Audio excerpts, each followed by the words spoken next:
Teachers, and good afternoon. Magandang hapon po sa inyong lahat, and welcome to our usual Thursday stream.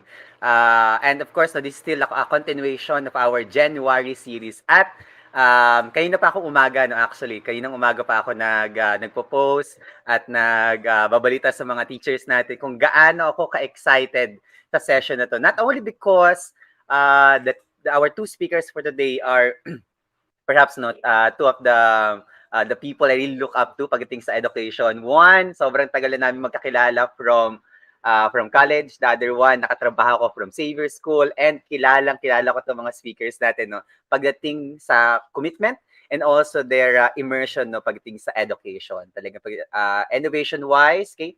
Ang pag-uusapan natin, no, these are two reliable persons, no. Kaya nakaka-excite, no. And of course, alam ko kasi yung extent, no, ng topic nila for today, which I'm also very excited. So please, teachers, kung hindi niyo pa na-share ang ating link, no, please do share now in your social media platforms, okay?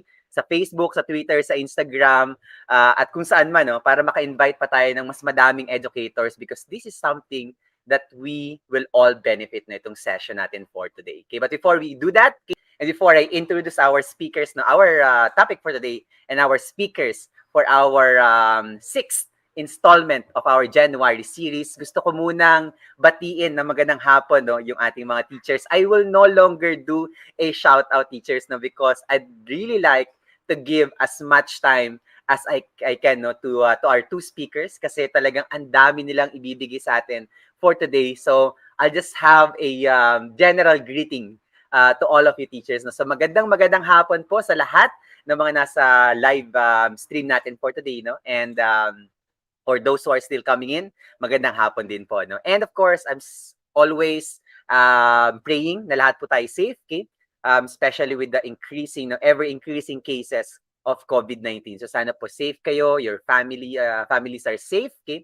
And kung meron po tayong sakit, I'm praying for your fast recovery, and of course your family members as well. So magandang hapon po sa inyong lahat. Okay, so anyway, okay?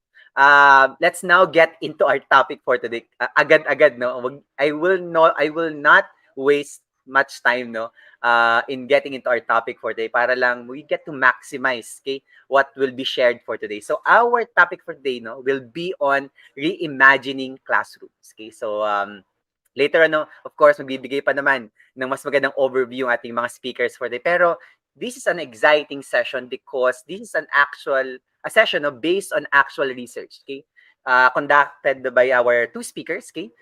So whatever you're going to see and hear, no, in this session today, teachers, okay, are based on actual data. Lalo na napakahalaga po ng data ngayon, no? Lalo sa social media ngayon, napakahalaga ng data, importance ng pagiging fact-based, no, sa ating mga of course ideas, okay, claims, etc. And that's exactly what will be shared for today, no, by our two speakers, no. And what's also good about here, no, in our session for today, is that this is coming from a different perspective. We usually hear about administrators' perspective, teachers' perspective about education, but this time, okay, we'll be hearing from another stakeholder of education, which is of course equally important with the other stakeholders ng ating edukasyon. Okay, that's actually what makes this session also very exciting. Okay, so teachers, as I mentioned, no, hindi natin masyadong papatagalin. So let me now introduce our two speakers, no, as I call them, the power couple. Sila talaga yung parang legit na power couple, no. Our speakers for today who will be sharing with us, no, about this topic on reimagining classroom. So let us welcome first. I have the honor to introduce our two speakers for today. We have, of course, no, he's been all this is his third time at Kaagapay Teacher Support. Okay, so he's not someone that you that's new, no. Okay, he just actually recently had a session also in January series. But anyway, our first speaker, Sir Galvin Radlingo, is currently an instructor at School of Education and Learning Design and the director of Ateneo Salt Institute, or the Ateneo Institute for Science and Art of Learning and Teaching. Previously, has also served as an education technology specialist for the Basic Education Sector Transformation Program through Cardno Incorporated, where he provided technical support to the DepEd ICT Service Department in the area of technology evaluation, integration, and ICT literacy. He was also formerly the coordinator of the next New Experiences with Technology team at Xavier School. His work experience also includes the design of massive online courses for professional development and research in the area of educational technology and student-centered learning in higher education. He has an MA in Educational Administration from Ateneo de Manila University and is currently taking his doctoral studies at the University of San Francisco. He is also an Apple Distinguished Educator and an Apple Professional Learning Consultant. And of course, together with Sir Galvin will be Miss Chris Ngo. Okay, Miss Chris Ngo currently works at FENMA Education. FENMA Education is a fast-growing network of educational institutions located in key cities across the Philippines, serving more than 72,000 students. Its mission is to make lives better, providing quality education to underserved youth, not just in the Philippines, but also in Southeast Asia. As a learning design manager, Chris focuses on designing learning experiences and programs that cater to the needs and aspirations of underserved first-generation college students. Prior to this, she was also the executive director of FENMA Education, the corporate social responsibility arm of the FENMA group of companies. Before joining FENMA, she was also a classroom teacher who worked both in the private and public sectors. She was also part of the inaugural cohort of Teach for the Philippines in 2013. Chris earned her bachelor's degree from the University of the Philippines, majoring in special education. She is taking her graduate studies in educational administration at Ateneo de Manila University. It is an honor, okay, of course, to have our two speakers for today. Let us welcome into our stream Sir Galvin and Miss Chris. Good afternoon, Sir Hello. Galvin. Hello, Miss Hi, Chris. good afternoon. Good Hello. afternoon. Yan, so Sir Galvin, Miss Chris, no, talagang kinat ko na yung mga preliminaries natin kasi sobrang exciting to session to. Ayoko nang kumuha masyado ng oras, no, sa session. Pero Sir Galvin, siguro no, bago lang tayo magsimula is that we'd like to have first like a very quick overview, no? Ano yung ma-expect natin or what will be the expectations from your session and what will be the things that will be shared in your session today? Go Okay, ahead. yeah, sorry, that is our son Asher. So, ayan, we're husband and wife and we're both educators. Maybe do expect our son Asher will be popping in and out. He's very excited to meet the other teachers today. Okay, so just as an overview of reimagining classrooms, okay, so we decided to uh, maybe share something that we've learned about how to reimagine because I think for most of us teachers and administrators, the burning question during this pandemic and going post pandemic, hopefully going post pandemic, is how are we going to reimagine education? How will we reimagine how learning happens, right? So at the start, when we were actually brainstorming about this, what we thought was we would go with reimagining education at the school level. But we realized, you know, a lot of impact can be made if we go into the classroom level. So for today, maybe you have been asked by this, by your principal, by your regional director, or even you as an administrator, how do I see learning moving forward post-pandemic? So that's what we are going to try and talk about this afternoon. Yes, Yeah. exciting. Sir Galvin, Miss Chris, I'll just do a quick tech ano lang, no? Kasi I think nag-hang tayo sa video natin. So, Okay. teachers, yan. Let's put them back in. Yan, okay. So, very excited, no, Miss Chris and Sir Galvin, for your session for today. And, yan. Medyo nagkakaroon lang tayo ng konti ano sa ano natin, no, sa video natin. But anyway, let's welcome back Sir Miss Chris and Sir Galvin. So, Sir Galvin, Miss Chris, I won't take so much of time anymore. We'll now begin with your session. Teachers, just a quick reminder, this is a certified session. So it means you'll be getting a certificate after you have answered the evaluation. Okay, so please make sure that you stay at the end, no, until the end to answer the evaluation. Okay, so we'll just wait, no, Sir Galvin, we'll just wait for your presentation and we can begin. Sige, sorry, we'll just sort out some technical difficulties very quickly. Okay, so we'll just wait, no, for while they're fixing, no, some aspect of their presentation. Teachers, please don't make sure that you share this link already, so we can invite more educators into our stream for today. And again, as I've mentioned, this will be this is a certified event. You'll be getting a KTS certificate after this, no, after you have answered the evaluation link. Okay? Don't forget, that's a very key, no.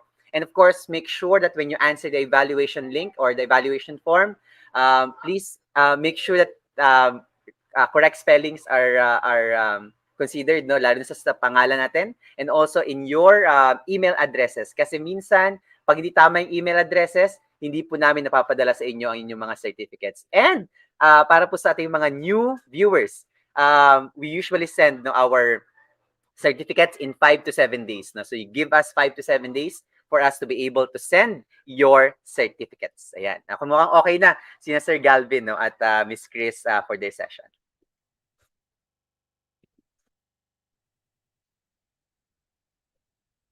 Ay, Sir Galvin, I think naka-mute po tayo. Ayan, audio check lang. Yeah. Can you hear me? Yes, sir. Yes. Audio is clear, video is clear. Sige. Salamat. Sorry for the technical difficulties, but we're ready now. Sige. Let me just share my screen so that we can start. Alright. So Franco, Teacher Franco, pa-check lang kung nakikita niyo na yung screen namin. Yes. Sir, Okay. screen is visible. Okay. A presentation is online. Salamat. All right, okay. So we're going to start this afternoon by asking you some questions first. So uso naman yung interviews ngayon, di ba? So we just have some interview questions to ask you, but I'll also ask Galvin. Okay, so hindi kami nag-practice kung paano siya sasagot. Pero let's keep this spontaneous. So we hope that as we ask the questions, you can also type your answers through the chat. Okay? So, ayan. So I think ready na tayo because I could see some of you greeting us in the chat. So we'll be flashing the questions and I'll give Galvin time to answer and then we'll also give you time to answer. Okay. So question number 1. Okay, we want to find out from you teachers, what do you like the most about teaching from home? Ayan. So, while you're thinking about your answer to the questions, um, I'll try to answer the question on my end as a teacher. So, as mentioned earlier, I'm currently teaching in Ateneo. I teach both undergrad and graduate school courses in our School of Education and Learning Design. No? So, one of the things that I like most about teaching from home is the first thing that comes to mind is really that we are at home. No? Na dahil nasa bahay kami, walang travel time, syempre, maliligo ka ng konti, maghihilamos ka bago nung first meeting mo.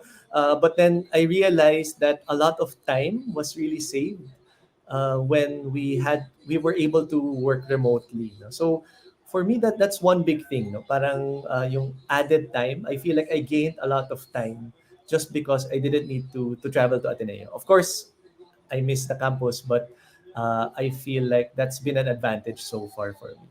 Yeah. Okay, so we can see in the chat very similar answers like convenience, right? No need to travel, going to school. I can relate to Ma'am Leonila, still managed to do household chores. And of course, ito yung pag-aalaga sa bata, di ba? So a lot of parents can relate to this. Okay, sabi ni Sir Alfred, chill time. Okay, so maybe more time to do things that you enjoy. Miss Thea says, I get to monitor my son in his online studies and save money from transpo expenses. Okay. Si Ma'am Annabelle, it is challenging, nerve-wracking on how to maintain the pupil's attention. So baka yun yung challenge siya while teaching from home. Okay, si Sir Lamberto, I feel less pressure than stress. Okay, so I think from what we can see here is that a lot of the teachers have been enjoying flexibility. Thank you. So that's our first question. Okay, so on the flip side, okay, about like what do you like most this time, what has been really hard about teaching from home? Okay, so susubukan kong sagutin to. Hindi ako nag-prepare para medyo spontaneous, pero at the same time, we also invite you to answer this question as you did the first question over chat so that we can also get a sense about your answer. No? So my answer to this is, for me, what has really been hard is to engage my students, most especially if in a synchronous session where their cameras are off. No, malaking bagay para sa sorry, ito po si Asher. Yeah.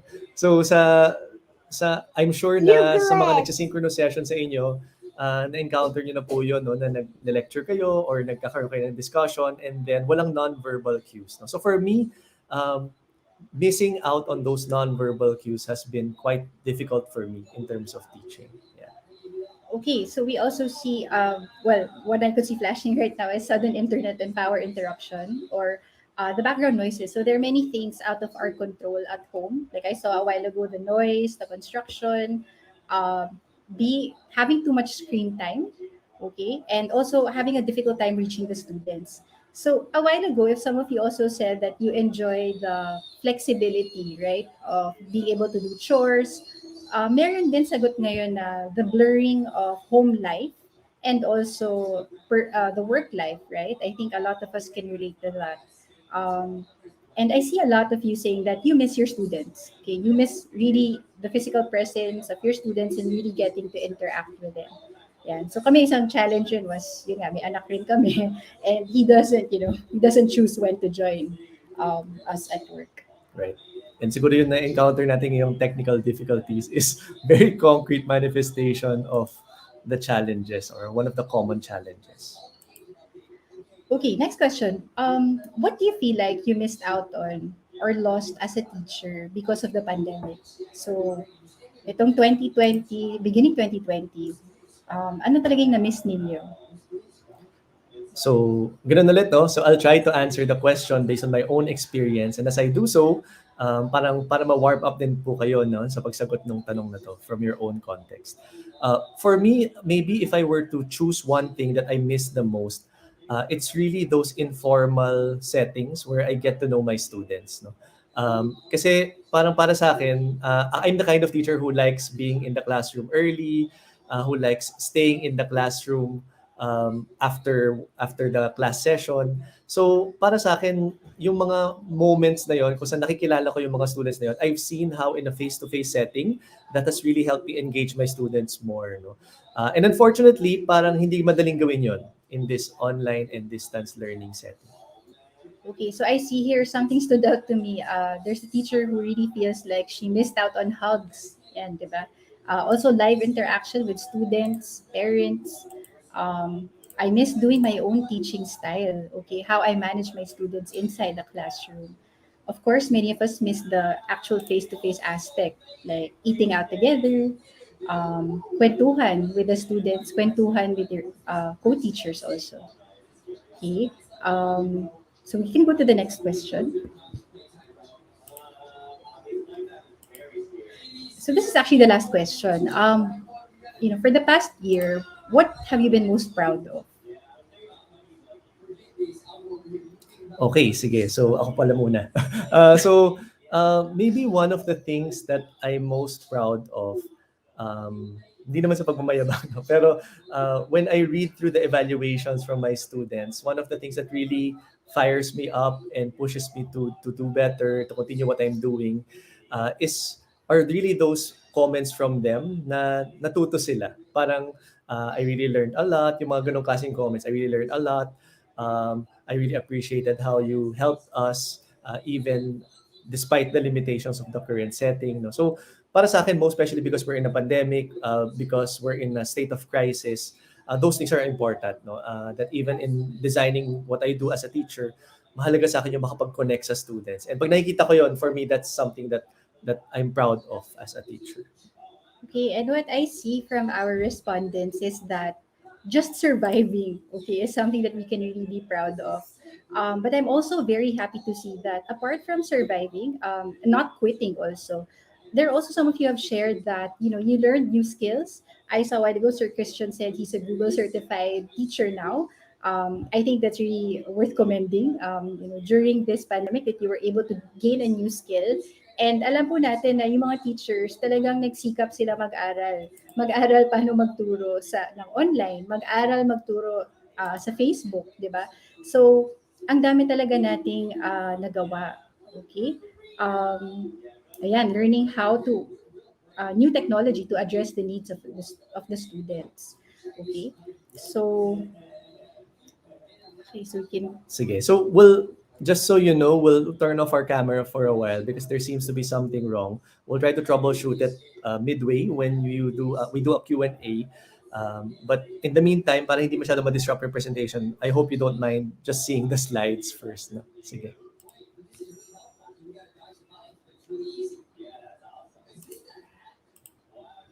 Okay, so one of the things we asked ourselves in doing this presentation is let's in reimagining the classroom. First, we have to ask ourselves, ano ba yung classroom?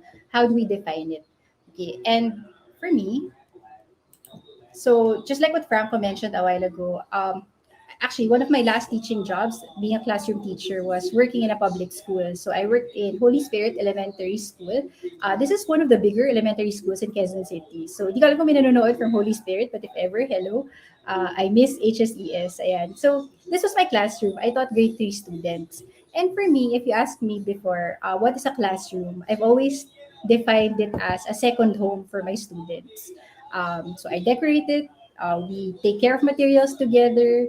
I make sure it's an enjoyable and safe place for them because that's how I wanted them to feel. Okay? So, for most of us, ganito yung naiisip nating classroom, di ba? Sa loob ng isang building, may walls, may bulletin board, may mga bata, may blackboard. Okay?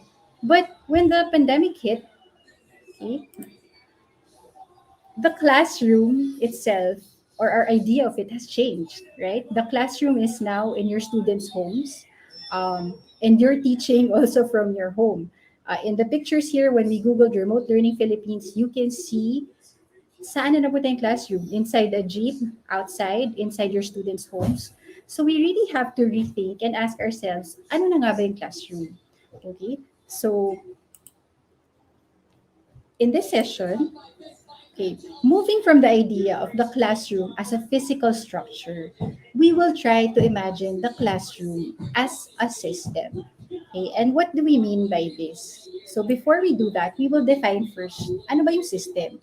So a system it's an interconnected set of elements that is coherently organized in a way that achieves something.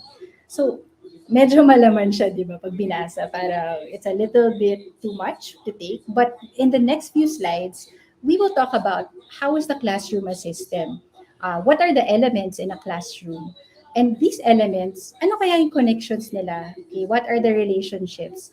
How are they organized? And ano ba yung purpose ng isang classroom? Okay, so that's what we're going to be talking about in the next slide. All right, so let's try to just deepen our understanding about what a classroom is. If our hypothesis is the classroom is a system. No? So kung yan yung working definition natin ng classroom ngayong hapon, anong ibig sabihin yan? So maybe we can begin, as Chris mentioned, with just recalling the elements. And these are really obvious things. No? So obviously, the learners are very important. They're a very important element of the classroom. The teachers tayo, no? So parang at least so far, no? Parang alam natin na mahalaga pa rin yung role ng isang teacher sa isang classroom, even if we're not talking about a physical classroom. And then the content, no? Another element, the third element in a way in the classroom. But apart from looking at the elements, we found this as a very helpful way to try to describe the classroom as a system. No? This is called the interaction triangle. You can look it up. There's literature on this. But what it basically says is that the classroom as a system is really composed of these elements that interact with each other. No? Kanina sa chat nakita ko parang interaction in classroom is important. Galing kay Angel. No? So tama Angel, no? Parang Teacher Angel. Yan din yung sinasabi nitong framework na to, no? That a classroom, if we break away from just looking at the classroom as a physical structure, is really a system where the elements interact with each other. Okay? So this will be our working definition of a classroom.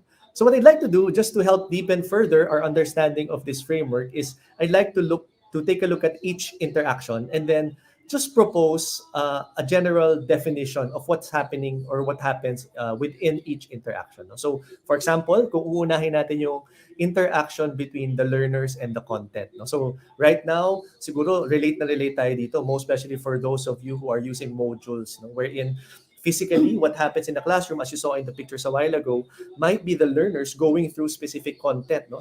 Physical modules or digital modules, or maybe in a learning management system. No? So the question that you might ask regarding the relationship between these two elements or the interaction might be something like, how do learners access and engage with content and other learning activities? No? So if you imagine the different things that happen in this particular, if you try to give examples of this particular statement, those are what we call the interactions, no, between the element of content and the element of learners. No? So siguro pwede niyong simulang pag-isipan. No? So sa classroom niyo ba, ano to? Anong itsura ng interaction between learners and content? No? The second set of relationships or the second interaction is between the learners and the teachers. And siguro ito yung pinaka sanay tayo, no? And in a way, siguro ito yung pinaka nami-miss natin, being in a physical classroom, being with our learners and interacting with them. So what does this look like? So when we describe this interaction, this might be one way to describe it. It's really how learners get learning and social emotional support from teachers. No?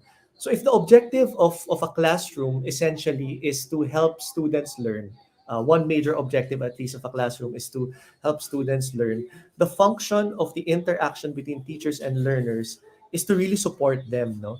And what we're proposing here is the perspective that the support is not just regarding learning, which I'm sure keeps us busy as teachers, but most especially in the pandemic, as we've seen in different research about how students have felt over the past 2 years, also social emotional support, no? Being there for your students, forming relationships with your students. So again, no, I'll give the question back to you. If you look at your own context, what are the interactions that come to mind when you think about yourself as the teacher and your learners or your class? Okay, so let's go to the next set of relationships. So the next interaction is between the content and teachers. No? And maybe in a face-to-face setting, we didn't feel this as prominent. But right now, I think a lot of us will agree that this is really one of the key jobs that we have now as a teacher. No? And this is where the teacher creates, selects, and delivers learning materials and activities for instructions. No? So if you notice, maybe if we gave this session prior to the pandemic, this might have felt a little abstract. But today, I'm sure that it doesn't feel very abstract to you. No? Ito yung mga ginagawa niyong paggawa ng slides, paggawa ng short videos, paggawa ng materials that you actually give to students, paggawa ng learning activities that you have them interact, even if they're doing it asynchronously, no? Or in a self-paced manner. So again, hopefully you can begin to reflect. No, what does this look like for you? What do these interactions look like in your classroom? Anong itsura nung interaction between the teachers and the content, or your interaction with the content?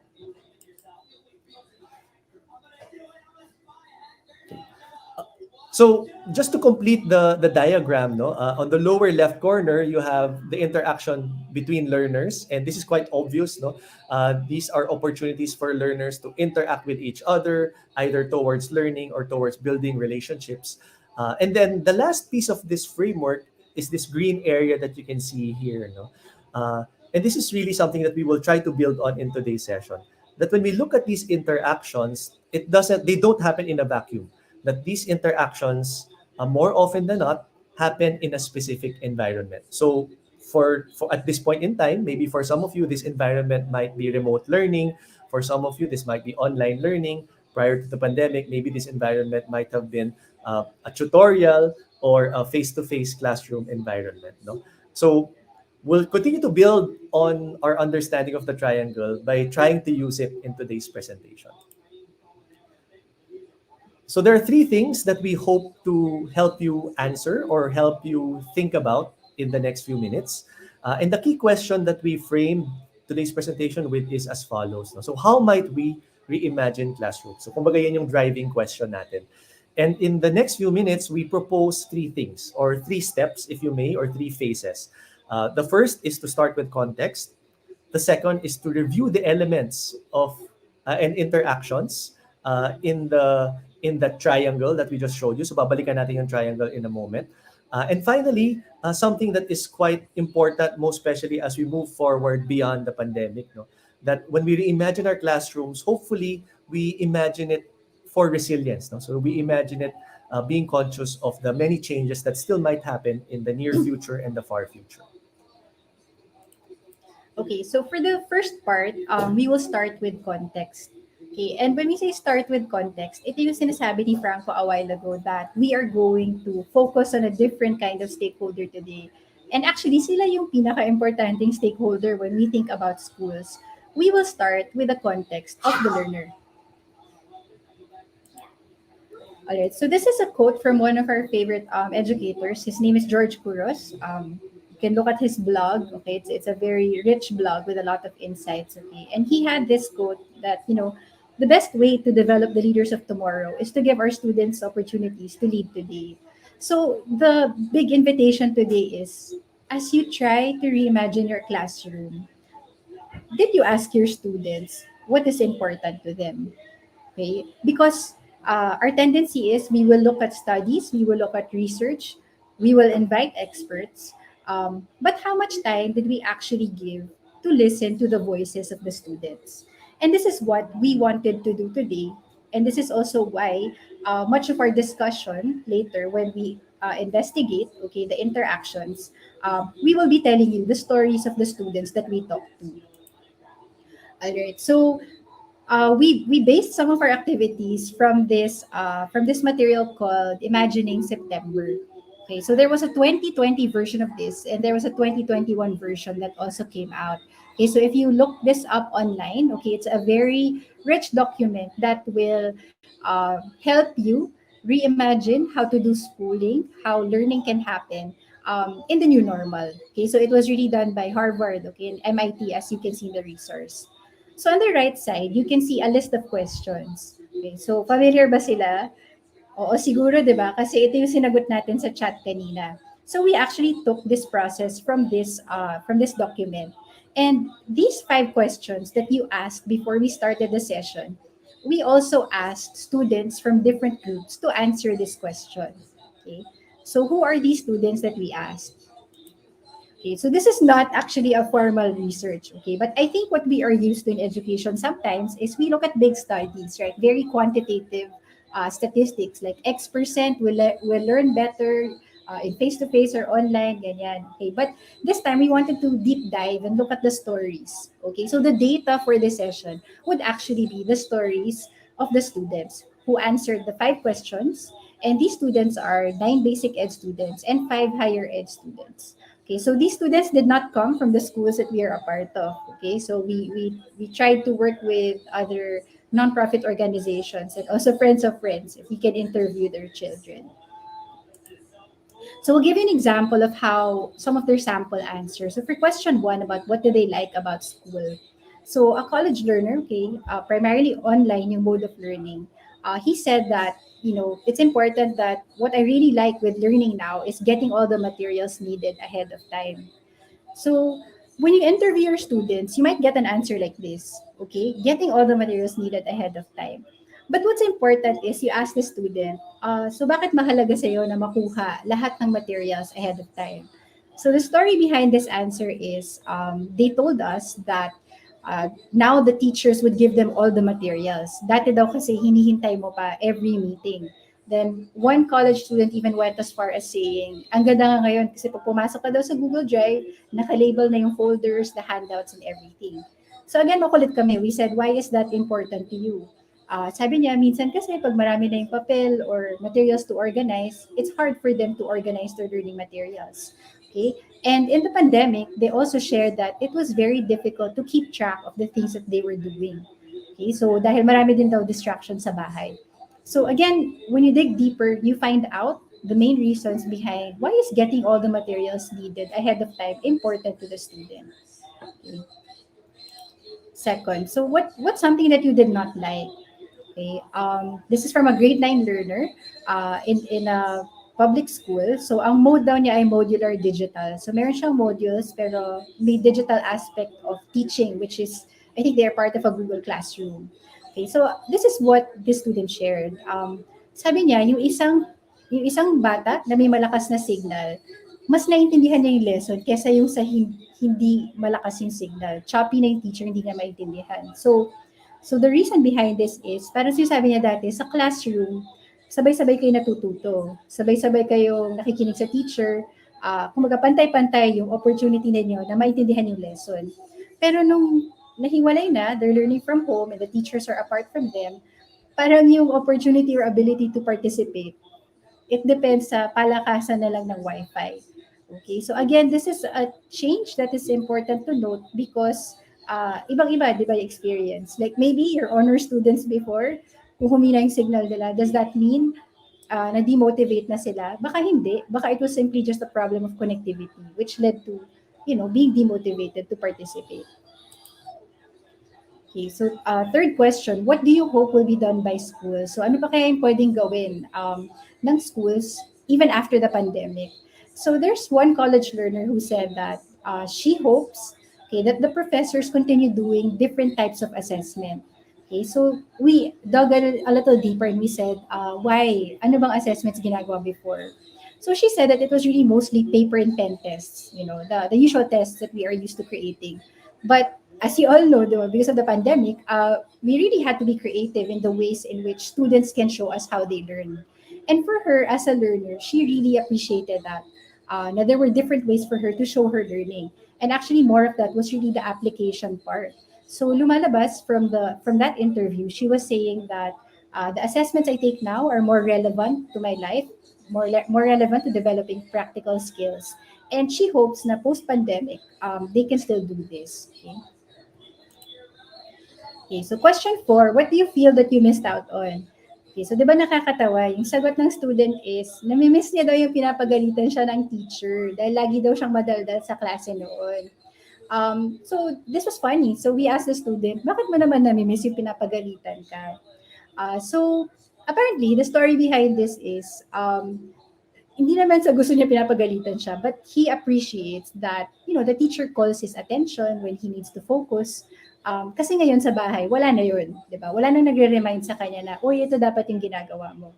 So for this student, it's not necessarily the anger of the teacher that he misses, but it's really the care and guidance that the teacher is able to provide. Okay, so lastly, what are you most proud of? So shout out to lalo na sa mga teachers who teach in the lower grades. So I was a lower grades teacher also. I was very happy to hear this from a grade 2 student. So this grade 2 learner, actually naka-enroll pa siya sa isang program, sa isang NGO that teaches kids how to read. Kasi parang non-reader pa siya dati. Okay, but I was so happy to hear from her when she said that ang pinaka-proud sa kanya is nakakapagsagot na siya ng isa ng module. And the story here is that she says she tries to wake up early. Okay, so pag maaga siya nagigising, tulog pa yung mga magulang niya, nagtatry na siya sumagot ng module mag-isa. So again, right, minsan sa classroom, lalo na sa younger learners, sobrang mabantay tayong teachers. But listening to this child's story and talk about the skills na natutunan niya, yung independence na nag-gain niya during the pandemic, nakakatuwang madinig, di ba?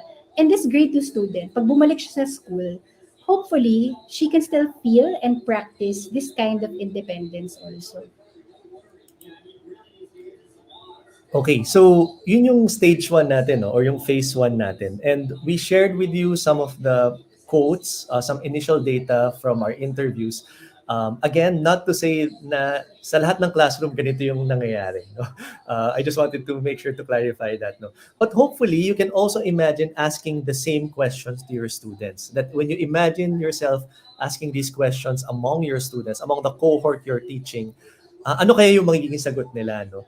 And hopefully, we've been able to model some sort of what you might find. No? That when you ask them, and when you dig deep, and when you ask the why questions, sana mas naintindihan nyo yung pinanggagalingan nila, sana mas naintindihan nyo kung bakit nangyayari yung mga naobserbahan yung nangyayari. Diba? So for example, kanina, nung nagtanong tayo kung ano yung, nung tinanong namin sa inyo yung mga tanong, one of the things I remember being said there is, Para it's so hard to engage learners, no? So bakit kaya? No? Bakit kaya? And I think that we can look at research, we can look at other schools, we can look at other teachers, but then at the end of the day, I think one rich source, as hopefully you saw in the past few slides, are our learners. No, when you ask them and when you really try to find out what's happening in their context, maybe it will lead to some solutions as to how we can reimagine our classrooms. So in the next part, we'll try to build a bridge, no, between the data and the classroom as a system, no? So ano kaya yung pwede nating gawin para matugunan yung mga problema, yung mga challenges na lumabas? And hindi lang yung mga problema at challenges na lumabas, but what might be what can we do to actually make some of the positive things happen more, no, in our classrooms. So in the next few slides, what we're going to do is we're going to use the interaction triangle, which we introduced to you earlier. And we will show you, this is not comprehensive again, we will show you an example or a set of examples where we will try to extract some themes from the interview that we conducted among students. So this is something that you can imagine yourself doing also after you interview your students. And then after extracting some themes, we will try to use the triangle to help us think about how we can actually rebuild the classroom. No? So hopefully this is a process that will make sense to you in your own settings. Okay, so from time to time, you're going to see some quotes that we tried to take from the students. Okay, so these were we tried to put them in themes. Okay, so for this slide, it's all about learning support. Okay, so how are they able to get support from the teacher? So for example, for grade 2 student, bago sa kanya, hindi na niya nakakausap talaga yung teacher. Parents na lang niya. Si mama lang ang nagchat sa teacher. For a college student, learning support has gotten harder because my professor doesn't respond to email. Pero siguro sa totoo lang, di ba, kayo din teachers, pag binukas yung email nyo, siguro thousands minsan yung nasa loob. So, again, it's become harder to reach teachers. But on the other side, from some junior high students who are able to get some digital or online teaching, na-appreciate nila na yung teacher nandoon pa rin, na-check pa rin yung ginagawa niya. So talagang mahalaga sa kanila yung presence of the teacher. Kasi nga, sabi nila, it's very hard to learn without the teacher. Walang mag-e-explain. At miss na nila yung nasa classroom lang, magtataas lang sila ng kamay, nasasagot na sila ng teacher. Okay? And then for college teachers, if there are college teachers here, medyo uso din sa atin yung magbigay ng asynchronous tasks, right? Parang homework siya. So, a college student said, ang hirap din naman kapag lahat ng tasks asynchronous because paano naman daw niya makukuha yung support ng teacher? Okay, so yun yung una nating theme, no? Learning support na galing sa interviews namin. So how do we use the interaction triangle to help generate some ideas, no? So I guess the first step is first and foremost to try to plot the theme within the triangle. So I guess the most obvious place for this theme would be between the learners and teachers, diba? Kasi as you've heard in the quotes that we got, some of the quotes that we got from our interviews, it's obviously about, initially at least, the interaction between learners and teachers. However, when we dig deeper and when we look at the interaction triangle again, a question that might spur some ideas, that might generate some ideas could be, pwede po bang gawin to sa ibang interactions? Can we also take a look at the other interactions? And are there ways to actually do learning support, for example, in this case, through the other interactions? So for example, nakita nyo dito, naglagay kami ng learning support sa halos lahat ng interaction, no? Kasi pwede, no? So I'll share some examples. For example, between content and teachers, no? So maybe looking into the data, isa sa mga lumalabas sa problema sa learning support ay scaffolding, no? Yung pag-scaffold ng lessons. So maybe learning support can also be felt by students when we're creating our modules. We become very conscious of scaffolding, no? So for example, pag may bagong content, lagi nating iniisip, ano bang alam ng students ngayon at paano ko i-connect 'yon dun sa bagong content na gusto nating malaman nila, no? So hindi na siya necessarily interaction between teachers and learners, but in a way that will also address some of the issues of learning support, no? Tingnan natin yung ibang interactions. So for example, between content and learner, for those of us who are able to go into some form of online learning, there are lots of opportunities here. So for example, gumagamit tayo ng mga learning management systems. One of our favorite features is that in the quiz tool of most learning management systems, pwede siya nag-auto-check at nagbibigay ng feedback, di ba? So ano yun, no? So pwedeng wala si teacher, pero pwedeng built-in sa content yung learning support, no? That you have activities wherein there's some sense of automated feedback that students are able to get to confirm and to guide them in their learning. So it serves the same purpose, but does not necessitate the presence of the teacher per se. No? In the lower part of the diagram of the triangle, you see learning support also there among learners. No? So for example, if you're in a modality wherein most of your students can afford to be online, can have access, then maybe that can be another solution. No? So pwedeng magkaroon ng maybe chat group kung saan nandun yung mga students, pwede sila magkwentuhan, magtulungan, whether supervised by the teacher or not. But I guess what we really wanted to model here and what we will continue to model in the next few examples is how you can begin to use the triangle to generate different ideas, no? Different ways to address some of the issues and themes that emerge from what you find out from your students. Okay, so apart from learning support, alam naman natin na isa pa nating trabaho as teachers is really to provide social-emotional support. And this also came out in our interviews. So I was actually pleasantly surprised to see this from a college student because sometimes a college student, feeling natin in and out lang sila ng classrooms, right? But this student said, there was no chance for my teacher to get to know me because the class has been fully asynchronous through email. And this was the student saying, sana nakilala man lang ako ng teacher ko. One of my favorite anecdotes from the schools, just the network of schools I work in is when we also interviewed students, parang sabi niya, nung first time daw niya makita yung teacher niya through a video call, naiyak siya.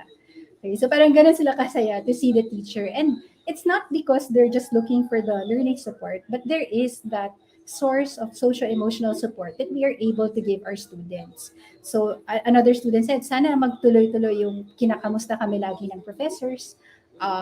Ayun, kanina, inulit lang namin dito from a junior high student, miss na yung pinapagalitan siya ng teacher. So we know that teachers care about their learners. Okay. Okay, so subukan ulit natin gamitin yung triangle para ma-analyze natin, no, kung anong pwede natin gawin to rebuild our classrooms or reimagine our classrooms.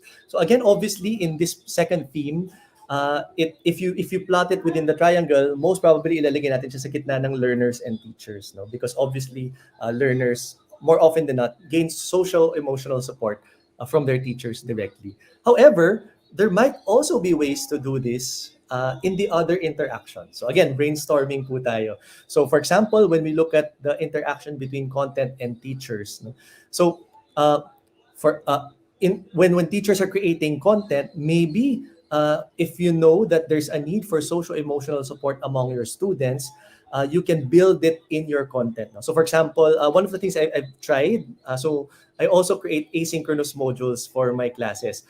And one of the things I try to do is at the beginning of every module, merong konting parang pause, as in literal reminder to pause. Kunyari parang pause for 1 minute, just close your eyes, don't look at anything first, and then just pause for a minute before you start again. So maliliit na bagay na ganun, no? So parang explicitly building that social emotional support in their own experience kahit na wala kayo, no? So that's one idea. That's one idea to build in social emotional support through the teacher content interaction. Another, as you can see here in the lower left corner, is that you can also build social emotional support among learners, no? So for example, kung may mga student councils kayo, no, meron kayong pwedeng mangyari para matulungan sila, that they can share their experiences with each other, or maybe within a class. For example, kung mahilig tayo na pabago-bago yung group mates sa mga group work, maybe pwedeng isang group lang from start to end, such that kahit na 40 sila sa classroom, yung kagrupo nilang 5 tao, nakilala talaga nila, no, throughout the semester, throughout the quarter, no. So small tweaks in our actions, but generating towards this particular objective in the interactions. Okay, so actually I want to pay attention to something that was said in the chat by Sir Alfred Soliva. He said that social and emotional learning yan yung kulang sa ngayon, di natutugunan lahat ng students. Why did I want to comment on what Sir said? Sir, thanks for sharing. It's because, yes, it's true, kailangan siya sa atin ng mga estudyante natin. Okay, but of course, we're also very realistic, di ba? Parang yung teacher, kayo yung nag-aalaga sa student. Pero syempre, pag sobrang-sobrang pag-aalaga ang lumalabas sa atin, sino naman yung who's looking out for the well-being of the teachers? So this is why Galvin has been sharing that we have to remember we're not the only source of social-emotional support in the classroom, di ba? You can activate the peer network and you can also build it in into your materials. Okay, so sinasabi ko lang yan kasi alam ko yung mga teachers running on low energy rin sometimes. And I think we have to be very mindful of that because hindi natin mabibigay yung care if we also are not able to take care of ourselves. Yun. So sir, thank you, Sir Alfred. Salamat. So I'm glad that you're also sharing your own ideas over chat. Please continue to do so as we move forward. Okay, so our next theme is about participation. Okay, so this was mentioned a while ago in the example, right? Now there might be less chances for our students to participate because of the changing environment and also connectivity issues, right? So here you can see kapag mahina yung Wi-Fi, hindi siya makaparticipate. Another story actually from the interviews that we took was we had some college students who said that they are very tired of discussion forums, okay? And I think sikat sa ating teachers yung discussion forum, di ba? Kasi akala natin this is their time na mag-post ng comments and give their own reflections and opinions. So again, we dig deeper. We ask the students, bakit? Anong ayaw ninyo sa discussion forum? So apparently, for some students, ang na-feel nila is they felt pressured to answer it. They felt like pagalingan ito. Parang kung ano sinabi ng kaklase ko, hindi ko na pwedeng ulitin. So they felt very self-conscious of how they were posting answers. So that was not our intention as teachers when we put a discussion forum. What we hoped for was, ay mag-uusap sila dyan. Pero yun pala, nakakaroon din siya ng effect na gano'n, na nako-conscious yung mga bata na parang lahat ng tao binabasa yung sinabi nila, baka ginajudge sila. Okay, so again, it's very important to listen to those stories. All right, so balik po tayo sa triangle, no? So when we look at the opportunity to participate, let me just show you the opportunities across the triangle. Sorry about the heading, mali po yung heading, opportunity to participate. Hindi lang po na-edit. But anyway, so as you can see here, if we begin to take a look at the interactions, the opportunity to participate can either be done asynchronously or synchronously, no? So maraming iba-ibang avenues. In fact, baka may idea na kayo na magkaroon din ng opportunity to participate among learners or between learners and content na hindi pa namin natukoy dito, no? But using the same thinking, I think one of the things that we encourage is for you to go back to the triangle and then to take a look at what's present, no? So what are specific possibilities within the triangle to try to address the challenge at hand? We'll read another comment from Sir Ferdy. Kapag nag-recitations po ako, biglang silence na sa DC, na-disconnect pala sila or humina ang signal. Ayun, di ba? Minsan akala natin ayaw nila mag-participate. Pero syempre may mga malokong students din na kunwari, di ba? Hindi na sila makaparticipate. But yes, sir, that really happens a lot. It's very important that we encourage them to participate and we listen to them.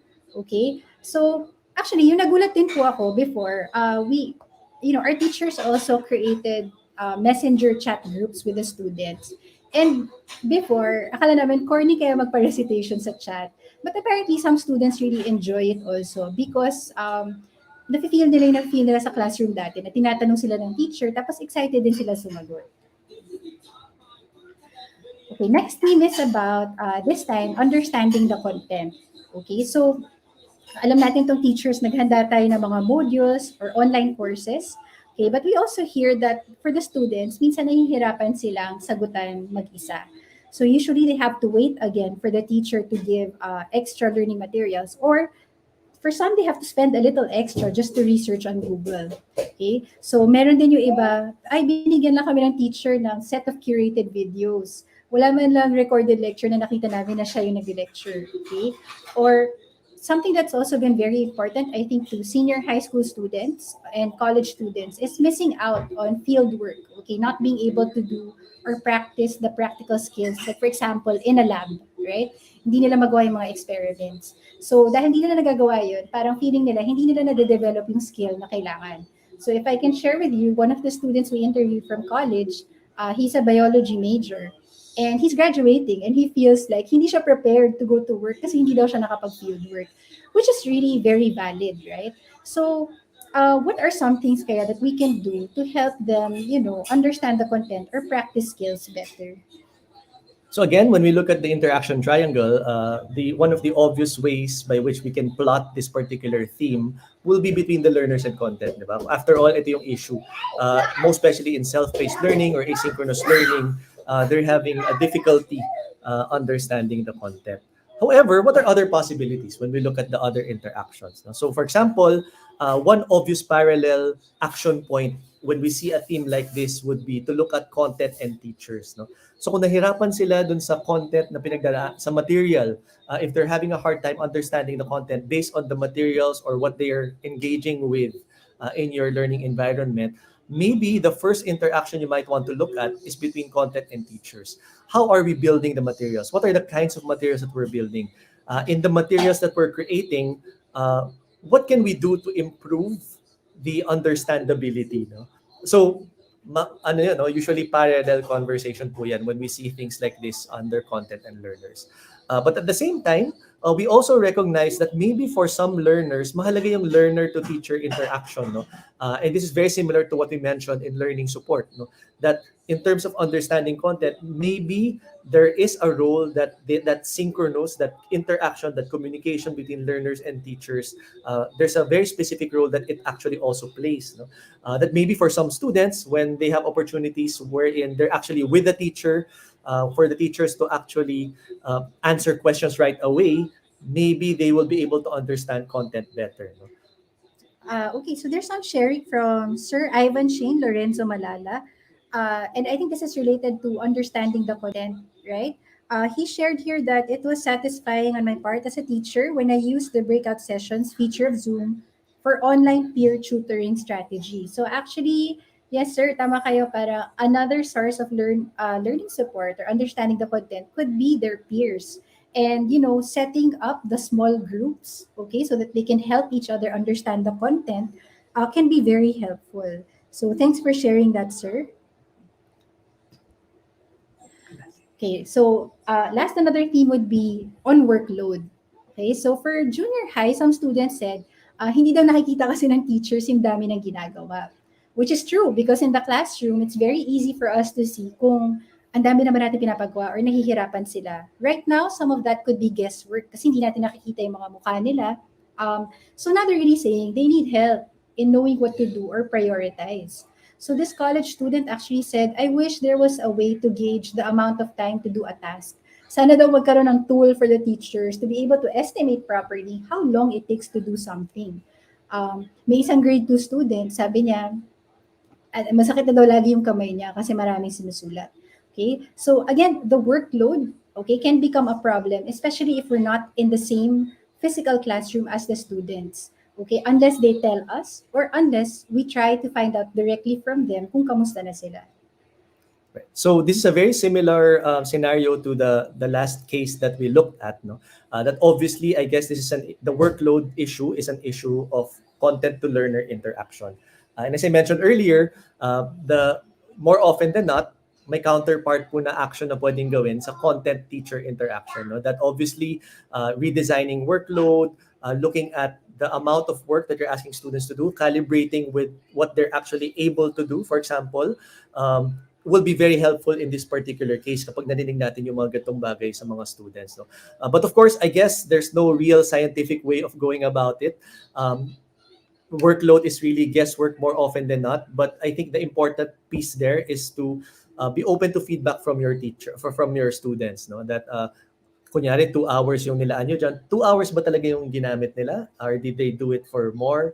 Did they do it for less than 2 hours? And then maybe another idea is to look at the other interactions. So for example, looking at learner-to-learner interaction. Are there specific activities that they can do in pairs, in groups when possible? I know that there are some challenges here in terms of modality, but when available, are these things that you can make part of your classroom? Okay, so I guess before we leave the interaction triangles, okay, I see some comments like minsan iba-iba talaga yung cases ng mga estudyante. So this is why we actually are promoting that you do talk to your students. Because for me, also in Galvin, we work in different institutions. And whenever we share, we also realize there are similarities, but there are also big differences with the students that we work with. And once you get to know your students' context, it will really shape the way you think about the triangles. Okay, so posible na si sir sa isang school at si ma'am sa isang school, pag nag-compare kayo na ideas in a triangle, pwede pong maging magkaiba talaga. Kasi magkakaiba naman po yung estudyante natin, magkakaiba yung konteksto nila, magkakaiba rin po ng resources. Okay, so this is why we say it's very important to talk to your students, get to know them, get to know what they like, their pain points and their challenges, because the way you design learning for them really depends kung sino sila. So at this point, kung babalikan natin yung prosesong pinagdadaanan natin, no? So when we go back to the three-step process that we hope to explore this afternoon, malapit ng dinner time, this evening, we recommend that you first begin with your learners and the people in your context. Obviously, because of the limitations of this presentation, learners lang po yung natanong namin, no? But maybe in your own context, may iba pang kailangan tanungin, no? And then, when you look at that data, when you look at what you find out, hopefully you're able to bring those insights into your investigation of the elements and interactions. No? So balikan niyo yung triangle ng classroom ninyo and try to begin to see where the challenge is, which interaction it falls onto, and in looking at the other interactions, how can that help you rebuild it better? So at this point in time, before we move to number 3, it might be a good time also for us to just fix some technical difficulties. But in the meantime, what we'd like you to do is, Sir Franco, can we request you just to show yung triangle kung pwede? I'll stop sharing my screen. Yes, sir. So if we can request Sir Franco just to share the screen where you can see the diagram. So in the next few minutes before we move to the last part of today's presentation, what we'd like to do is to invite you to take a look at the interaction triangle. And then maybe over chat, maybe you can share with us 2 things. Number 1, which interaction do you think is quite optimal and well done or very present in your classroom now? No? So kung pipili kayo na isa lang in the interactions, which interaction do you think is most prominent? No? That's so evident, so obvious na buhay no, in your classroom. And then the second question is, which interaction do you think you will want to think more about, no, in rebuilding your classroom or reimagining your classroom?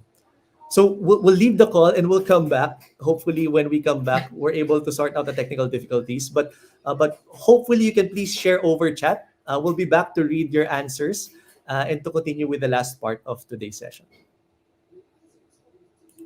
And thank you, Sir Galvin, and thank you, Miss Chris, no, for that very insightful, no, first part, no. And teachers, to us, as mentioned by Sir Galvin and Miss Chris, please do share in the chat the which of this is actually very prominent, no, in your classrooms right now, in your online classes, and which one you would like to rebuild, no, and you'd like to rethink about, or you would like to sabi nga ni Sir Galvin, to reimagine. Okay. And of course, while you're at that, teachers, well, you might have some questions already that you'd like to ask from our 2 speakers. Let me just bring them in as well, no? Yan, mukhang okay na ang video natin. Okay.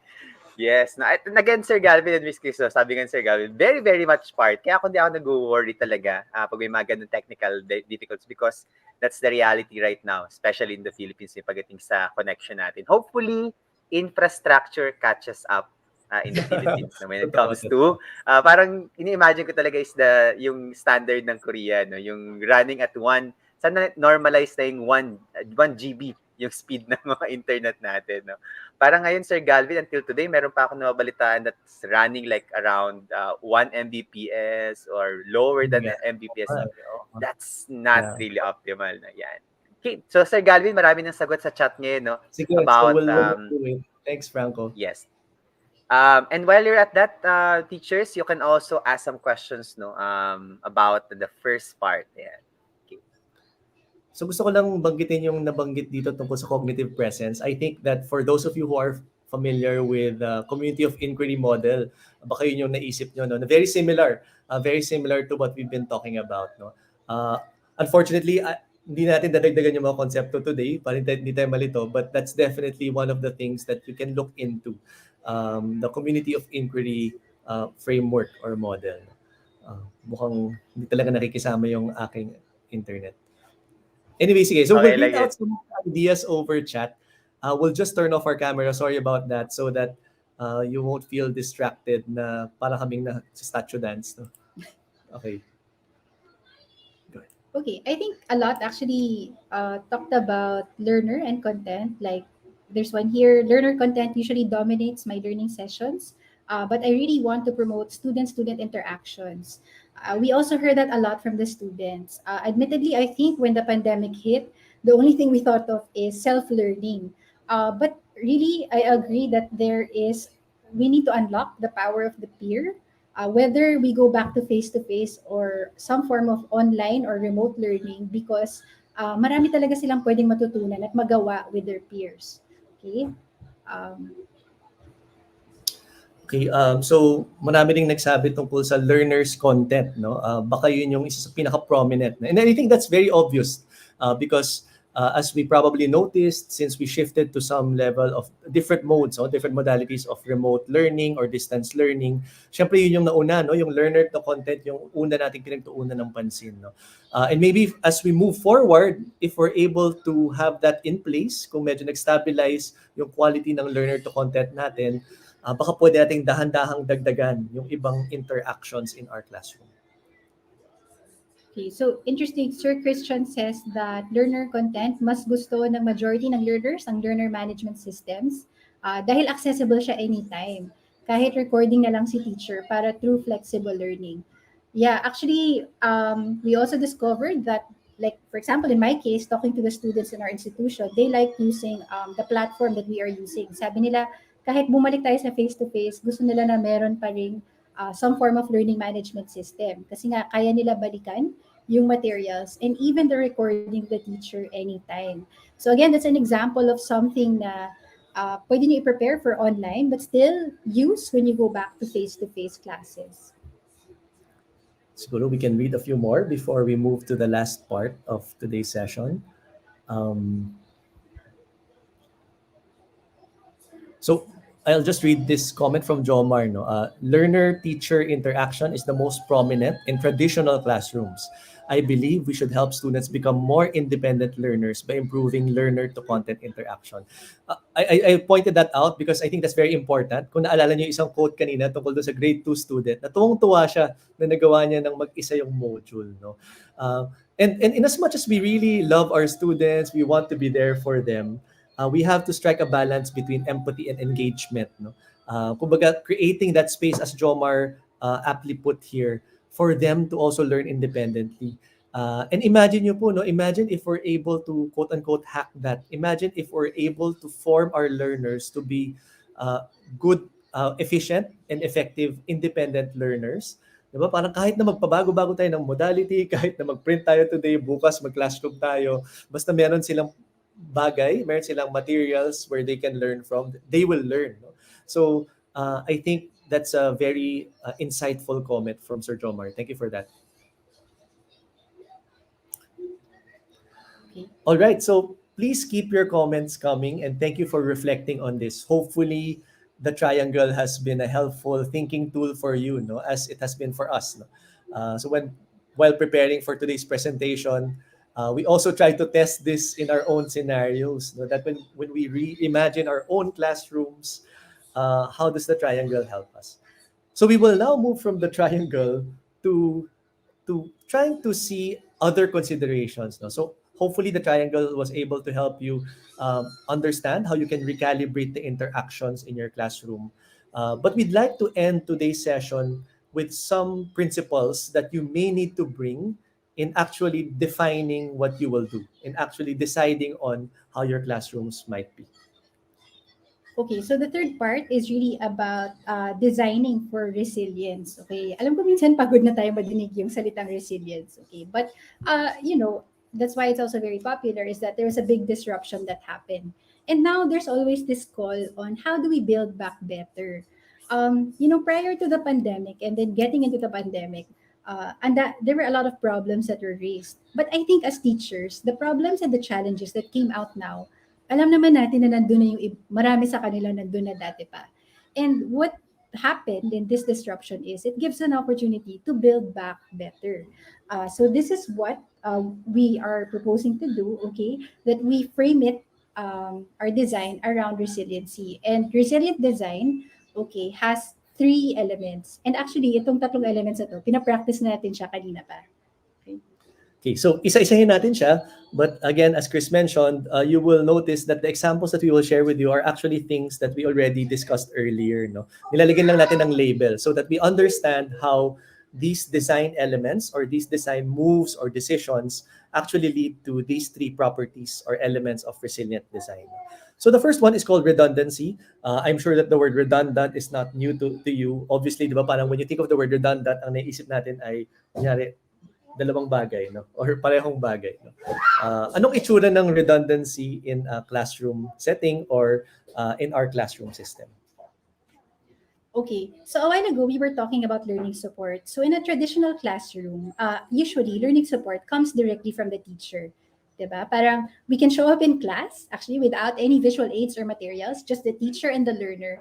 And matututo yung mga bata, just simply by being there. Okay, now that it's remote, yes, learning support can still come from the teacher, especially when you do chat messaging or video calls, ganyan. But we design for redundancy because paano kung hindi ma-access si teacher? So for example, nag-brown out sa bahay ni teacher, ibig sabihin ba, canceled na yung learning support ng bata?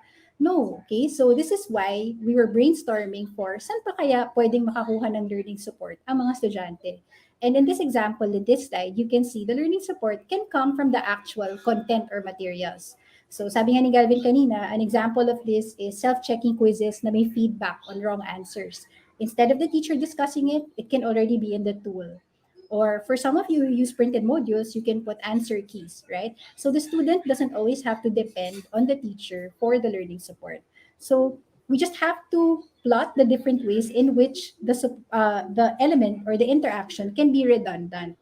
Now, kailangan ba lahat ng interactions meron? Hindi naman, okay? This is just part of us managing the risk of, kasi kung sa teacher lang makukuha ng bata yung learning support, again, if the student can no longer contact the teacher for any reason, learning will stop. And that's what we don't want to happen, right? We want learning to continue. Thanks. So yun yung una nating principle. No? As we mentioned, we've already talked about the what's. We're now trying to understand why we're doing it. And one of the rationales, the first rationale, is for redundancy. That you can have two different interactions such that when one interaction is not available, the other one can take over or can be relied on. Okay. The second one is called flexibility. How might we design our experiences, our learning experiences, such that even if there are changes, most especially in modality, we can limit the changes on the side of the teachers and on the side of the students. And I think this is important because in the past 2 years, a lot of us have been hearing feedback about how anxious we have been. And one of the things that contributes to that anxiety are really the changes. No? Parang pabago-bago. Kailangan magbago, kailangan palitan to, kailangan palitan to. So how can we minimize that? And how can we allow our design to be more flexible? So we'll share two ideas. You may have other ideas, but we just wanted to illustrate this principle through the two ideas. So the first idea is what we call applying the same interaction in different modalities. Okay, so yung flexibility here is what if nagbago yung environment? Okay, so you have on the left face-to-face, and then a changed environment is remote. Okay, so in face-to-face, for example, learning support can happen through class discussion. Now, a question you might ask is, how can I still continue doing class discussions, okay, in a remote setup? So pwede pa rin siya, di ba? It can be learning support through chat or video call. So pwede ka pa rin mag-classroom discussion, whether it's face-to-face or remote. Okay, so this is applying the same interaction but in different environments. Okay, but we'll show another example. So here's another example. In this next example, what if you use the same material? So a while ago we talked about an activity. This time we'll talk about a learning material as an example. What if you use the same material in two different learning environments? How might that help you become more flexible? Okay, so as a teacher, sabi nga natin, di ba, dumoble yung workload ngayon. Ang dami ko kailangan i-prepare. So in this example, if you want to be a bit more strategic, you can use the same material that you created in different environments. So this material is a recorded lecture. So in a face-to-face class, you can prepare a recorded lecture. Okay, I know it sounds funny, okay, but I was seeing some case studies from different schools wherein the teacher would record themselves doing maybe 3 to 5 minute lectures of their topics. And even if face-to-face yung class, piniplay pa rin nila yung lecture and sabay-sabay nanonood yung students. But here's the thing, from the reflections of the teacher, they realized because they didn't have to do the live lecture, it gave them more energy to facilitate the discussion. So now, for this teacher who made a recorded lecture, obviously you can use this in a remote setup also, right? You can just upload it in your LMS or you can send it to the students. So this is an example of something that you can do that is very practical and might save you time also. So I just want to speak to this a little bit kasi meron akong personal experience din dito, no, that for example in 2020 when we had to shift to online learning for Ateneo, one of the most challenging things for us teachers was to build our asynchronous modules, no. We didn't have anyone else to do it. We had to do it ourselves, no? So ang nangyari doon is teachers from the same department would work together because we only had around a month or less than a month to actually produce our modules, no. So it was very stressful for us to actually do something like this, no, to come up with pre-made learning materials that are self-paced, that learners can interact with and can learn from. However, in this second school year, still being online, I've also seen that a lot of teachers like me have benefited from that effort, no? That, for example, I remember in my first semester where I was still building my modules, I had to split my time, no, between producing content for my students and interacting with them and checking on them and clarifying things for them and trying to monitor their participation. But now that my modules are already built, of course, I edit and update it as necessary. I'm able to spend more of my time now interacting with them, no. I'm able to move to the learner and teacher interaction because I'm able to use the same material uh, in the following semester. So I can imagine something happening even when we go back to face. So sana asynchronous learning, for example, in my case, can still be part of my teaching. So the last element is called extensibility. So from the root word extend, no, yun yung parang keyword natin for this last principle. And the key question that we ask here to design from extensibility is this is actually a term that's more common in the business world, no, called the minimum viable product. No? That in your classroom, what is the minimum viable product? What do we mean by this? If the goal is learning or for your students to learn, if let's say there's only one interaction left that is available or one that's available for learning to continue to happen, what is that for you? So that is the first question that we usually ask that will lead to extensivity. Okay, so I think in our context, when we all went remote, okay, the minimum viable product that we could really release are self-paced modules. And itong self-paced modules, pwede siyang printed, pwede rin online courses, right? So this was the barest or parang yung pinakasimple na pwede natin maibigay para lang learning would continue, right? Okay. Now, all right. When we design for extensibility, so maganda 'di ba na meron na tayong self-paced modules, whether that's digital or printed, you have that base. Okay? Now what you can do for extensibility is just enrich it. So over the past 2 years in the pandemic, I saw how teachers enriched it. They enriched it by adding chats, video calls, or checking in on their students. Um, Okay? Or maybe for some of us, it's adding more resources or activities for our learners. Okay? And for others, kanina yung pinag-usapan pa natin, maybe something we can unlock or enrich in our model is unlocking the peer. So kunyari yan, learners discussing with each other. So again, it's really okay to start with something very simple because it's very easy to just enrich it later on. So a while ago when Galvin and I were talking about this, sabi namin, minsan kasi pag teachers, ang sakit natin, we want to give our students everything. So the tendency is to fill up all of the interactions, di ba? But again, there's nothing bad with starting simple, especially if it's very clear on how it helps achieve your goals for your class. So we wanted to share this example with you, most especially in light of our current scenario, di ba? In our current scenario, parang we're starting to plan for going back to face, among other things, di ba? So we have to really identify what our MVP is, and hopefully spend more time making that the best that it can be, no? And not just leaving that behind, because there's always that temptation to just leave modalities entirely. And at least as far as this perspective is concerned, to be resilient, hopefully we're not just doing that. We're not just switching entirely from one modality to another, but we're looking at the interactions, and we're trying to be strategic with how to rebuild the interactions in different modalities. So this afternoon, this evening, what we were hoping for was to help you think about this question. How might we reimagine classrooms? And although we presented it in a linear fashion, you need not go through this linearly. Feel free to take what's helpful for you. For example, kung marami na kayong data about your students, you always interact with them, you can skip number 1 and just move to number 2. Take a look at your triangle, take a look at your interactions, take a look at what that looks like. Plot where the challenges are there, and then try to seek opportunities or generate opportunities by looking at the different interactions. Or if you feel like that's in place and your concern right now is to think about how your classrooms can be more resilient, then you can just take the 3 principles and apply it in your own setting. So hopefully this can we can be pragmatic about it. You can use whatever is helpful for you in your particular context. So again, we just really end this with this big question, right? So who are you reimagining classrooms for? Okay? And hindi naman siguro ito para, there may be different ways to answer this, right? So but today we tried to answer it from the perspective of a student. But I think one of the things that this unlocked for us also is, sino ba kaya yung mga missing elements in the classroom?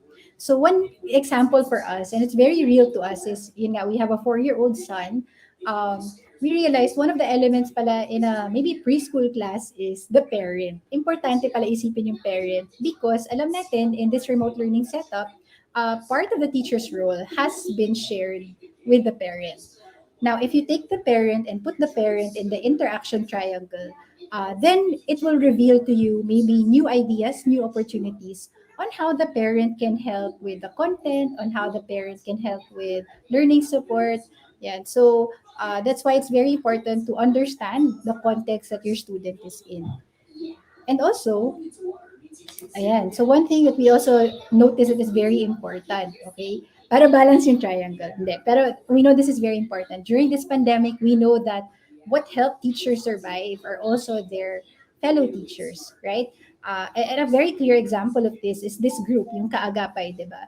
So even when you look at your triangle again, you can expand it by looking at the teacher support. Okay, so again, who are you reimagining your classrooms for?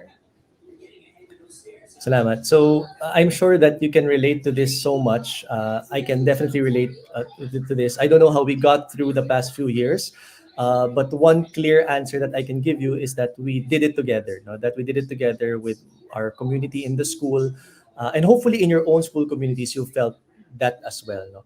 And we wanted to include this because this is really something that we felt was prominent, no, in many schools across different schools, and hopefully as we reimagine the classroom, even if we are able to go fully face to face again in the near future or in a year or so, sana hindi mawala to kasi alam natin kung gaano to nakatulong sa atin. So maybe just to close, we just want to credit some of the sources from today's presentation. Yeah, so last year I saw this course on Coursera, which is Resilient Teaching Through Times of Crisis and Change. You can access it for free if you're not after the certificate. There are extensive examples here in case studies that you can look at. This is actually where we got the interaction triangle in trying to put it in how to design learning and school in becoming more resilient. Okay, so I just checked a while ago. This course is still available. I think you can still access it.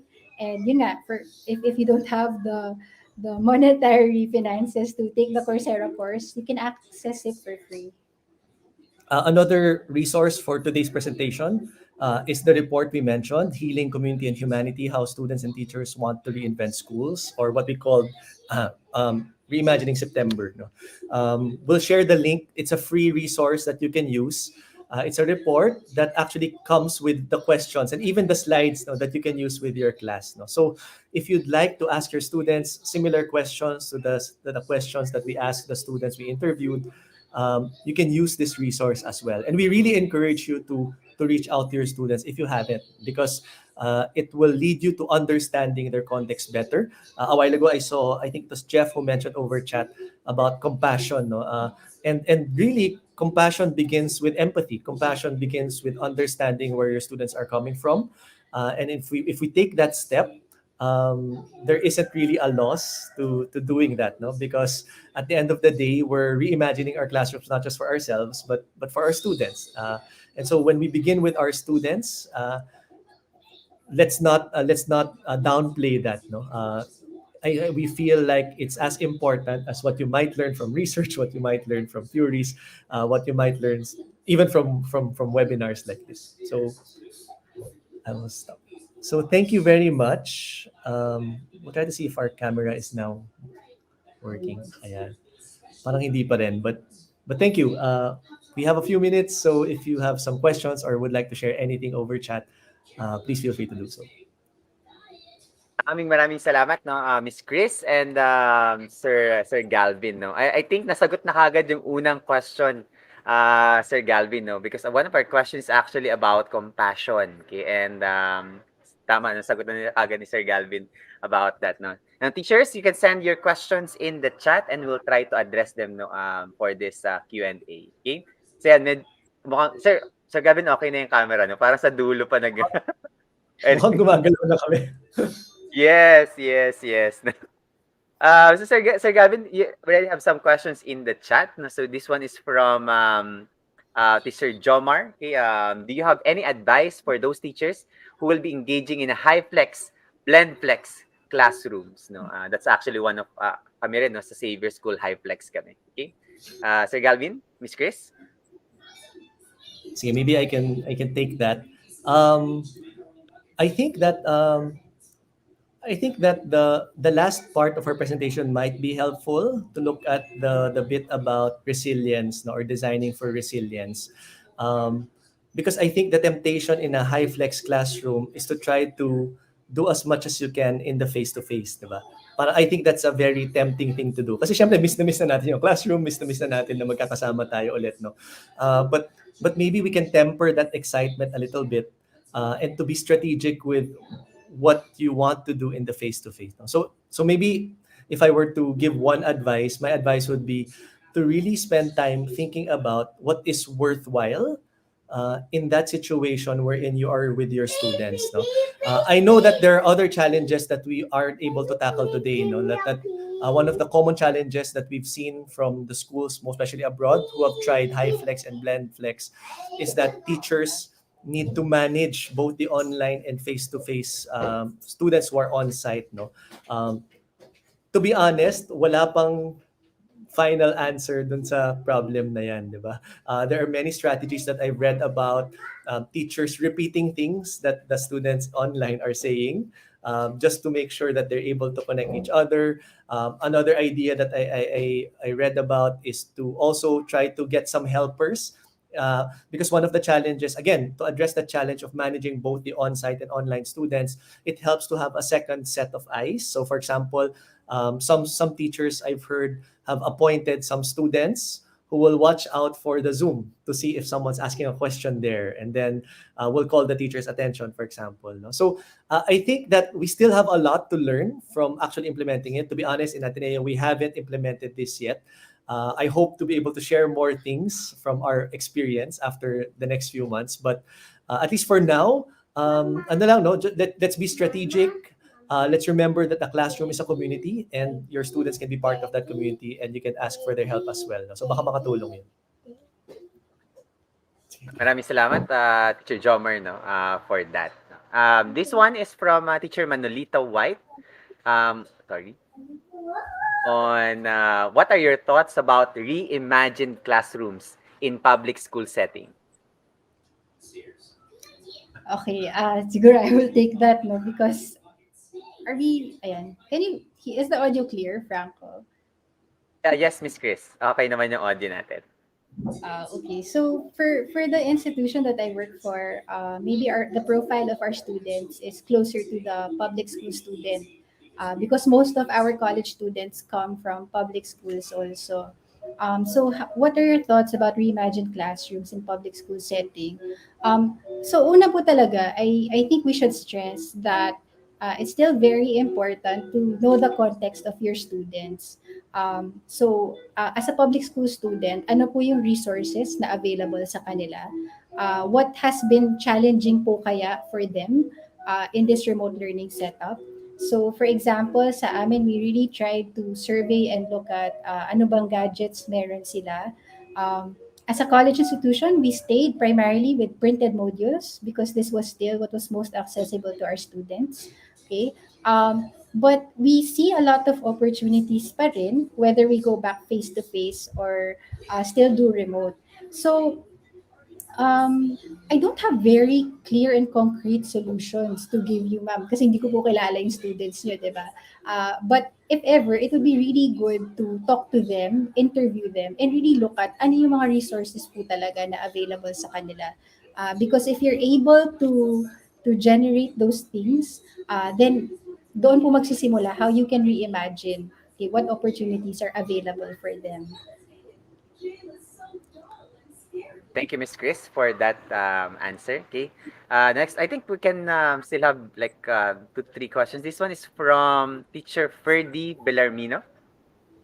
What can you say or comment regarding memo from the admins to give considerations to students during this pandemic, lesser activities?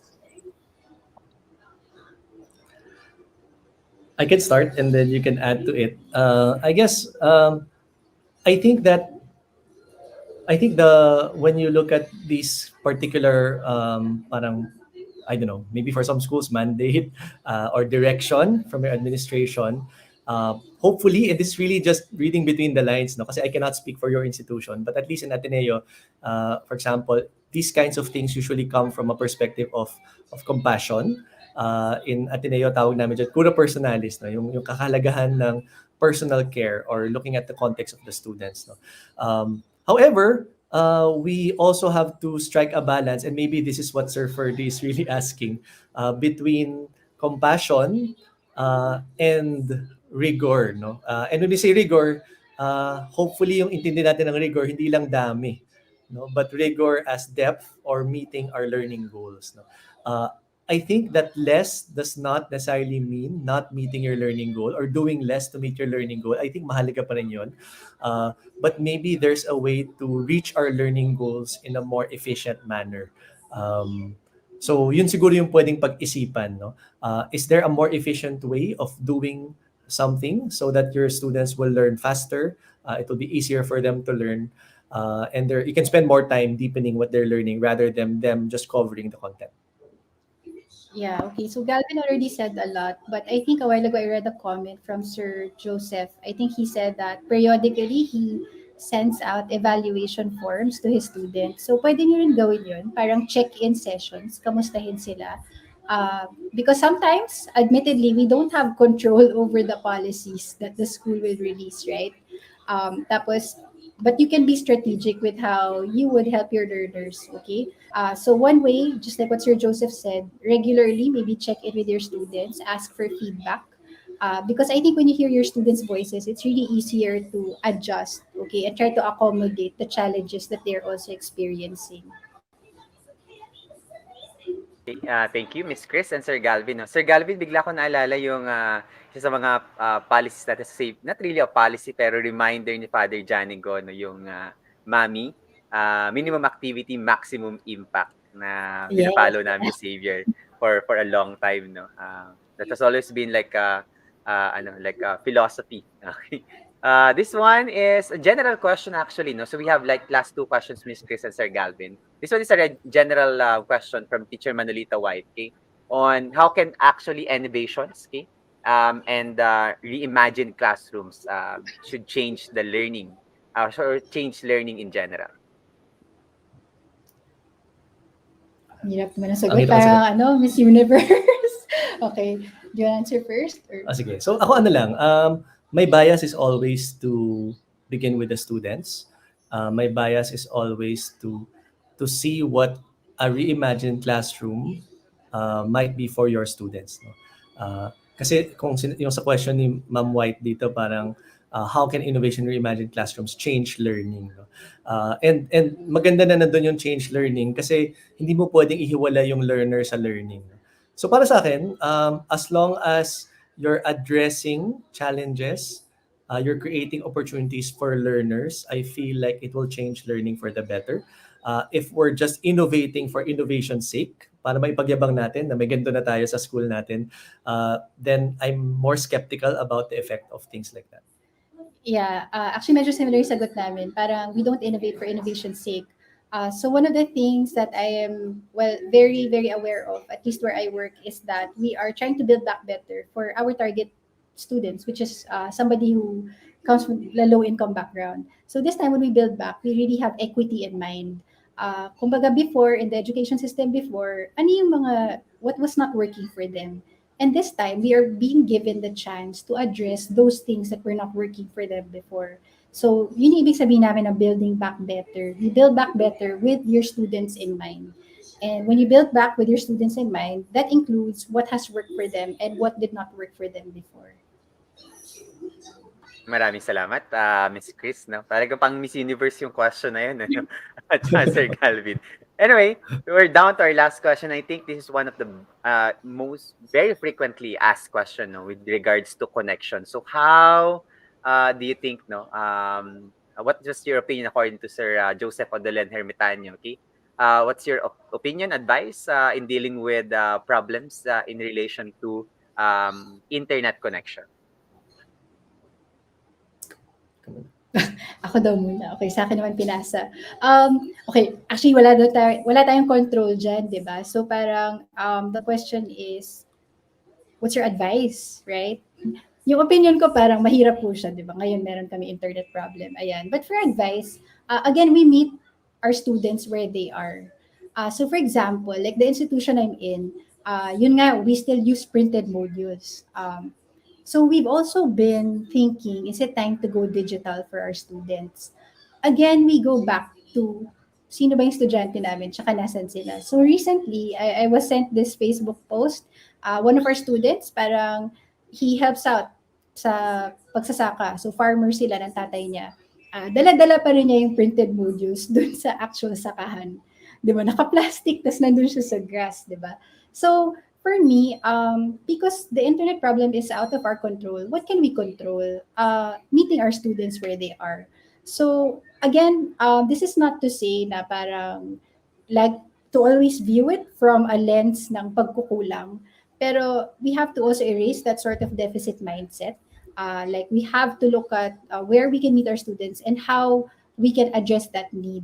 So minsan, kahit sabihin nyo na we are still applying a low-tech solution, okay lang yun. Kasi if our students are in a low-tech environment and this is the only resource that they can have, then we meet them where they are, right? Again, we don't innovate for innovation's sake, just to say na marami tayong tech na ginagamit. We go with what works for our students. May quick lang ako na idadagdag, no? So, para sa akin kasi parang, ano rin, I know that this is a very common problem. Simulat nag-shift tayo to remote learning, laging may gantong tanong, di ba? And sa totoo lang, wala naman talagang, hindi natin kayang sagutin, no? Hindi kaya sagutin ng teachers, ng admin ng school usually, dahil problema yan sa learning environment sa bahay, no? And so, if it's a problem of the learning environment, the solution is really the learning environment, di ba? And if, I don't know if you've read yung UNESCO McKinsey report. If you haven't, that's a good report to look for yung tungkol sa flex learning. Maybe si Sir Franco can post a link to that over chat. But isa sa mga sinasabi dun sa report na yon is that as we now are able to move back on campus or on-site or back to classrooms, we may want to consider the challenges of our students, no? And prioritize students whose challenges can be resolved by being on campus. No? So for example, what if sa future, kung prominent pa rin ang some level of distance learning, papasok ang student sa campus para mag-internet, di ba? Anong masama doon? Wala naman, di ba? Wala namang masama sa ganong perspective. No? So siguro ano lang, no, kailangan nating basagin yung ibang mga notion natin na parang isa lang yung solution para sa lahat. Mm. Diba? Kasi alam natin, and I'm sure that you've encountered this among your students, iba-iba yung problema, iba-iba yung konteksto ng mga students natin, and maybe iba-iba rin yung solutions because of that. Maraming salamat, Sir Galvin, no, and Miss Chris, no. So yan, napagtagumpayan natin, no, kahit meron tayong technical difficulties, pero kita-kita naman natin the presentation and the answers we got from Sir Galvin and Miss Chris, no, are sobrang laman, no. So thank you, maraming salamat, Miss Chris and Sir Galvin, no, for all your insights and your input for today, no. And sa totoo lang, Sir Galvin, Miss Chris, talaga yung question on internet connection, like from day one of KTS, lagi na nang tinatanong yan. And I think I still continue to believe, no, that we continue to hope na makahabol yung infrastructure natin, na bigyan pansin, no, of course, ng ating government ng budget, no, for schools to be equipped with infrastructure to actually have that kind as well, no. Lalo na kung babalik na tayo sa mga classrooms natin. Kasi yun ang biggest question siguro si Galvin, no. Pag bumalik ba tayo ng classroom, will the government actually pay attention to giving budget para infrastructure-wise we can continue with the HyFlex? Kasi mamaya we propose a HyFlex in the public school system, for example, pero wala naman palang budget, no? So ano yung gagawin ng mga teachers natin? Anyway, sabi nga Sir Galvin and Miss Chris, no, there are things that we can't control, pero may mga bagay tayo na kaya nating i-control, and those things we maximize and optimize, no, as much as we can. Okay? So again, maraming salamat, teachers, no. Unfortunately, for some other questions, we don't have time anymore. And at this point, of course, we would like to show, no, our appreciation to our power couple. No? Syempre talaga, nag-stick ako dun sa power couple tag ko. No? Is to show appreciation to our two speakers for today is to present to them, no, our certificate of appreciation, no, and for the time and expertise that they have shared with us today. No? And let me read the citation. So this is the certificate of appreciation. Is respectfully awarded to Ms. Chris Ngo for sharing her knowledge and expertise in the recently concluded webinar entitled Reimagining Education, awarded on January 27, 2022. Patapos na tayo, by the way, no, ng January ng 2022. To be signed by your administrators, Sir Joseph Angelo M. Santos, kay Paula May J. Mendoza, Angelo B. Malyari, and Franco Nicolo P. Adun. And of course, the same certificate will be given also to Sir Galvin Radlingo. Maraming salamat, Sir Galvin and Miss Chris. Teachers, let's show our appreciation, Sir Galvin and Miss Chris, in the chat, okay? At magpaabot po tayo ng pasasalamat, no. Sir Galvin, siguro, ang next question dito ng mga teachers natin is that, can they have a copy of your presentation? Okay? Yes. Just like last time. Sir Franco, feel free to send it to them. Okay, so I have a copy already of the presentation. I'll be sharing that via our Kaagapay Facebook page po, no, later tonight, pagkatapos ng session natin. Siguro lang, Sir Galvin and Miss Chris, bago lang siguro kami magpaalam, no, at bago rin po kayo magpaalam sa ating community. Of course, we would like to send our thanks to the entire community on behalf of our community, pero gusto lang po namin humingi din ng short message, no, for our community, a message of hope maybe, or encouragement, as we continue to brace ourselves into the pandemic school year, no? Sana naman hindi na tayo full pandemic school year for the third year, no? Yan. Go ahead, Sir Galvin and Miss Chris. Ano ba? Isa pang Miss Universe question. Ano lang, medyo corny, no? Pero ano lang, laban lang. Siguro yung message ko. Laban lang kasi tulad nung sinabi ko siguro nung tinanong ko ni Franco tong question na to dun sa webinar ko nung early January. Again, we bank on the notion that we're not in this alone. That obviously, as you can see here in this very rich community, you are going through all of these things together. No? We're going through all of these things together. In a book I read, may isang ano lang, sabihin ko lang yung title, parang the smartest person in the room is the room. Yun yung sinabi sa libro. No? And I strongly believe in that. That our collective knowledge, our collective experiences will get us through. Okay, so I'll just It's gonna be very short. Okay, so I'm reading this book called The Anthropocene Reviewed. It's by John Green. Actually, sikat ata siya for fiction, di ba? Yung mga Fault in Our Stars. But he also has this non-fiction book. And it's called Anthropocene Reviewed. It's a series of essays. And I guess I'll just pick up from the first essay there, which is You'll Never Walk Alone.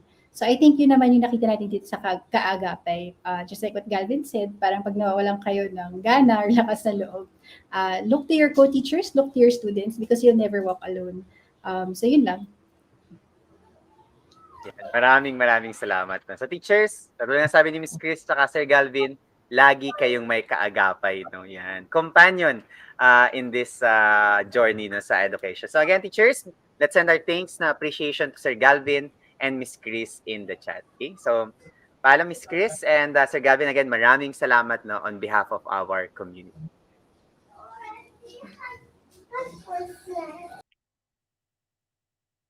Okay, so teachers, maraming salamat again no for joining us and for tuning in no to our Thursday stream, our usual Thursday stream.